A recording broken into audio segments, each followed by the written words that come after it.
Comment booster ton métabolisme après 45 ans? J'ai fait une vidéo là sur le tableau, je t'ai fait un petit schéma extrêmement détaillé pour que tu comprennes tous les facteurs de ton métabolisme, comment booster chacun de ces facteurs pour te permettre de perdre du gras, avoir une meilleure santé, avoir un corps plus solide sans même y penser. Donc attends, je te montre.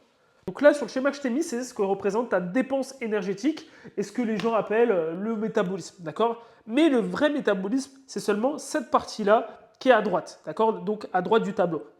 Et ce métabolisme représente 40 à 80% des calories que tu vas brûler sur une journée. 40 à 80%, pourquoi? Parce que ça va dépendre des autres points de ta dépense. Et donc forcément, plus cette partie gauche-là, elle est élevée, moins le pourcentage est élevé ici. A l'inverse, moins tu fais de sport, moins tu bouges, moins tu manges de protéines, plus la partie à droite est élevée. C'est pour ça que ça peut monter jusqu'à 80% de ta dépense. D'accord? Donc, le métabolisme, c'est quoi finalement? C'est tous les calories que tu vas brûler, que tes organes vont brûler, ton cerveau va brûler. Donc tous les organes de ton corps vont brûler pour te maintenir en vie et maintenir une fonction optimale, normale de ton corps.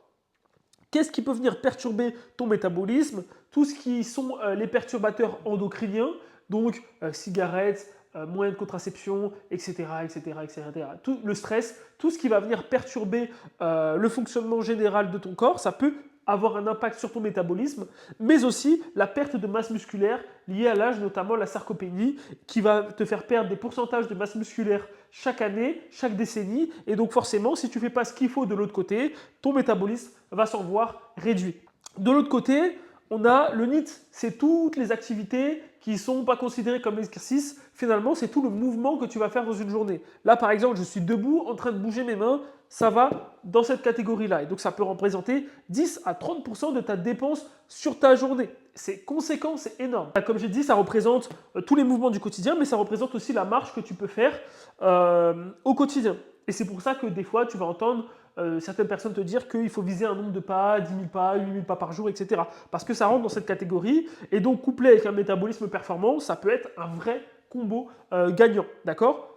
Quelles sont les situations où le NEAT est vraiment pas élevé? Les situations où tu te lèves, forcément, tu bouges rapidement chez toi, tu montes dans ta voiture, tu arrives dans un bureau, tu t'assois toute la journée, tu remontes dans ta voiture et tu rentres chez toi. Tu finis la journée, tu as à peine passé 2000 pas, il suffit que tu n'aies pas énormément bougé au cours de ta journée. Et donc, le NEAT, il est très très faible au final, donc il peut même réduire grandement et être au final qu'une petite partie. De l'autre côté, on a la thermogénèse des aliments. En fonction des macronutriments que tu vas manger, protéines, glucides ou lipides, tu vas avoir plus ou moins de calories qui vont être brûlées pour digérer cet aliment. Celui qui brûle le plus de calories pour être digéré, c'est les protéines. D'accord? Donc, ça peut représenter une part aussi non négligeable de ce que tu vas brûler comme calories au cours de ta journée. Et on a la partie sport qui va représenter au final la plus fine partie de ce que tu peux brûler dans ta journée. Parce que si on compare une séance de 300 calories à potentiellement 1500, 1600 calories brûlées ici, on se rend bien compte que ça représente rien du tout. D'accord?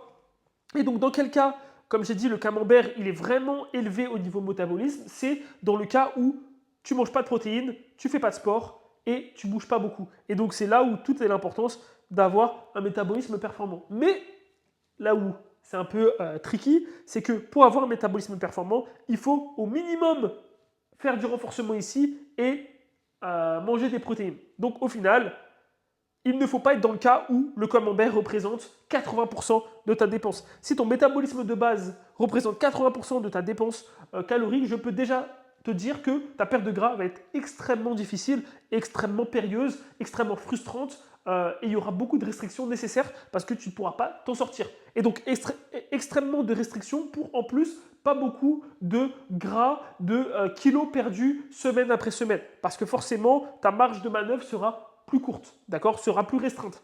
À l'inverse, si déjà on mange plus de protéines, qu'on rajoute du renforcement, on va augmenter notre métabolisme, ça va augmenter aussi par la pratique du sport la dépense sur la journée, on comptera moins sur le métabolisme et en plus on le boostera aussi. Et donc déjà rien que ce combo de ces trois-là va faire que on pourra plus se faire plaisir, on aura moins besoin de se frustrer.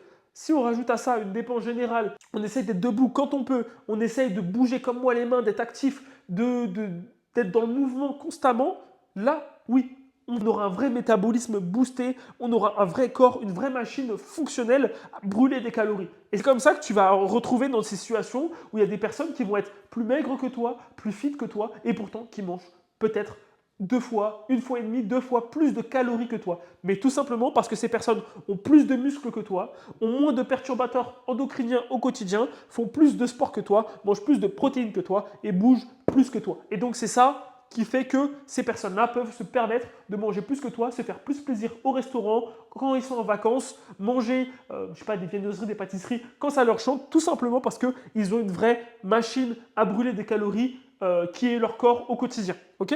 Donc là, moi, j'ai énoncé les 3 cas.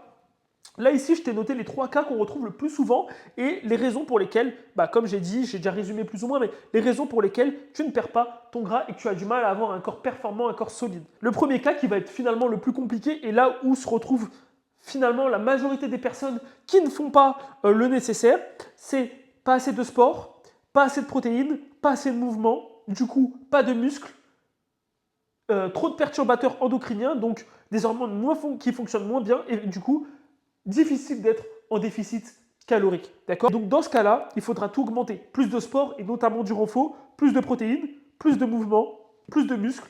Du coup, on va pareil, essayer de réduire les perturbateurs endocriniens, mieux dormir, diminuer la cigarette, diminuer l'alcool, toutes ces choses qui vont permettre au corps de brûler des calories plus facilement sans être perturbé, sans devoir faire 2 fois plus. Et finalement être du coup en déficit calorique grâce à l'augmentation de tous ces facteurs. Le deuxième cas qu'on va retrouver aussi régulièrement, un peu moins que celui-là, parce que là c'est vraiment la situation où les personnes ne font rien du tout et peut-être que toi aussi tu es dans cette situation et donc forcément si tu fais rien, tu as tout à faire. D'accord? Dans le deuxième cas, tu fais déjà du sport, malheureusement, tu ne fais pas forcément de renforcement ou tu en fais mais tu manques de protéines, tu ne bouges pas assez au quotidien, du coup tu n'as pas assez de muscles. La possibilité également que tu aies encore des perturbateurs endocriniens dans ton quotidien et donc dans ce cas-là, il va être très difficile d'être et de rester en déficit calorique parce que tu auras seulement joué sur cette partie-là sans forcément avoir du renfort et donc ton métabolisme ne sera pas forcément pertinent, il ne sera pas forcément performant, tu n'as pas de mouvement, tu n'as pas de protéines et donc tu joues juste sur cette partie-là et au final, très difficile de rester en calories, beaucoup d'efforts, beaucoup de sport pour pas grand-chose au final. Le troisième cas, lui, c'est un peu le piège et c'est là où on va retrouver les sportifs sédentaires. Donc, c'est des personnes qui vont faire du sport, généralement du renforcement, qui vont manger des protéines, qui vont pas avoir de mouvement, qui ont des métiers sédentaires. Donc, oui, ils ont du muscle. Donc, oui, la partie métabolisme, elle est performante. Oui, la partie thermogénèse, elle est performante. Oui, le sport, il est là. Malheureusement, on perd le deuxième pôle, on va dire, de brûlage de calories qui est le mouvement. Et donc au quotidien, oui, on va avoir la pratique sportive, les protéines, tout est bien fait entre guillemets, la prise de masse musculaire, donc vraiment le muscle performant. En général, c'est aussi des personnes qui vont éviter les perturbateurs endocriniens parce qu'ils se rendent compte que ça impacte directement leur entraînement, leur prise de muscle, etc.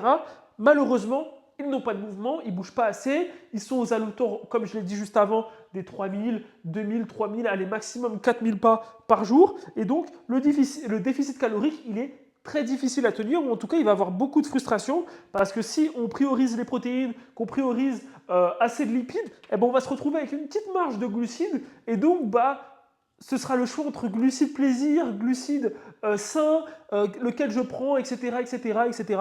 Et donc, lequel je prends, je ne sais pas trop. Et donc, il se peut que le déficit calorique soit un peu difficile ou en tout cas, au moindre sortie, moindre imprévu, on se retrouve un peu compliqué et on peut potentiellement, je dis bien, sortir de son déficit calorique. Et donc, tu l'as compris, pour comment booster son métabolisme après 45 ans, il va falloir être dans le cas numéro 4, donc plus de sport, plus de protéines, plus de mouvement, plus de muscles, on enlève les perturbateurs endocriniens et donc le déficit calorique est beaucoup plus facile. Ce que je remarque et ce que j'ai remarqué chez mes clients, chez qui on a pu booster leur métabolisme, c'est que, allez, 20% des personnes que j'ai coachées, ils étaient dans ce cas numéro 1. 50 à 60% des personnes que j'ai coachées étaient dans le cas numéro 2, donc ils faisaient déjà du sport. Malheureusement, ils manquaient de protéines, manquaient de mouvement, ils n'avaient pas assez de muscles et il y avait encore certains perturbateurs endocriniens et donc pour eux, il était très difficile d'être en déficit calorique et donc le fait que leur métabolisme ne soit pas performant, optimal, avec les perturbants endocriniens, pas assez de mouvement, etc., ça rendait la perte de gras très difficile, surtout après 45 ans. Et donc, le troisième cas, c'est celui qu'on va retrouver le moins. C'était à peu près l'ordre de 10%, 5 à 10% des personnes que j'ai coachées qui faisaient déjà tout bien, mais où le mouvement, c'était la chose qui manquait. Donc, quelle stratégie pour globalement bouger plus au quotidien? Mais globalement, ce qu'on va retrouver le plus, c'est le cas numéro 2 pour ceux qui sont déjà inscrits en salle de sport et ceux qui ne sont pas inscrits, qui ne font rien du tout. Ça va être obligatoirement le cas numéro 1 parce que si tu ne fais pas de sport, tu ne peux pas avoir de muscles et en général, tu ne manges pas assez de protéines et en général, il y a quand même des perturbateurs endocriniens, malheureusement, il y a l'âge. Donc j'espère que tu as bien compris dans cette vidéo comment booster ton métabolisme après 45 ans. Si c'est le cas, n'hésite pas à lâcher un like, un commentaire, à t'abonner, à cliquer sur le lien dans la description si tu veux avoir une entrevue directement avec moi pour qu'on discute ensemble de comment on peut booster ton métabolisme tous les deux. À la prochaine pour une prochaine vidéo.